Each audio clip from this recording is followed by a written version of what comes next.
Hello everyone, I am Dr. Merriyet M B, working as a consultant pediatrician at Prakriya Hospital, 8th Mile, Bangalore.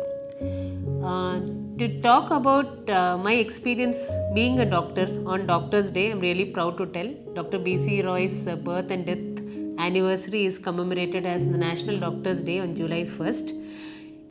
What I read about him, he's a person who has been rejected 30 times from the medical school just because he was an Asian, and he persisted and he became a doctor, and today we honor him with the National Doctor's Day. So myself being a pediatrician, after completing my MBBS and MD, and most of my colleagues as far as I know, it's a very difficult process to become a doctor in the first place. It takes around at least your good 10 to 14 years of your life, your youth and everything, your sweat, blood and all is given to become a doctor. That too if you help to, that is if you clear the exam after every year smoothly. If not, it takes even more longer. The stress we go through, the nights we pull through without sleep much, looking after our patients, and finally become a doctor. And even after becoming a doctor, there's a lot of stress in our lives if you compare to the other works, I think, because we deal with a lot of life and death situation. Being a pediatrician myself, I know the importance of putting a dot in my dosage. If I put 3.0 or 0.3 or 30.0, there's a huge difference in the dosage which happens for a child. So even a small mistake while I'm talking or while I'm writing, the dosage goes wrong. It causes a lot of damage in the treatment and the child can suffer a lot.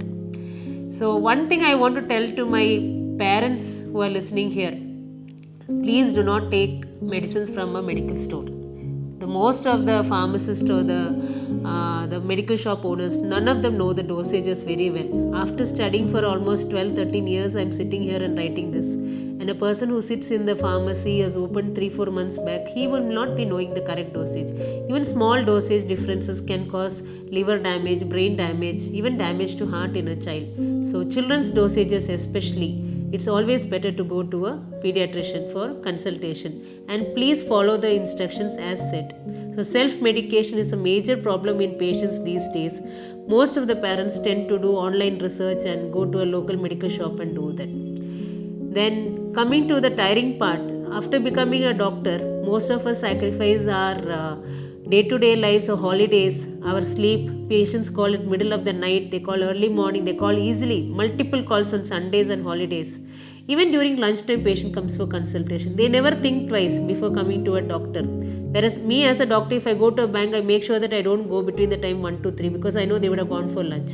But patients don't think that. So being a doctor is not easy. That's what I mean to say. Even after studying for all these years, after going through all this stress, when you become a doctor, it is not easy life.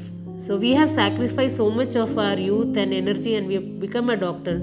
So please, the respect we expect from them or the communication we expect from them and mainly the trust we expect from parents, I think that most of the doctors require it these days, because most of the doctors are scared to allow their children to become doctors because of the violence which we see against doctors and the stress involved in this job, and also the miscommunication between parents and the patients and with doctors.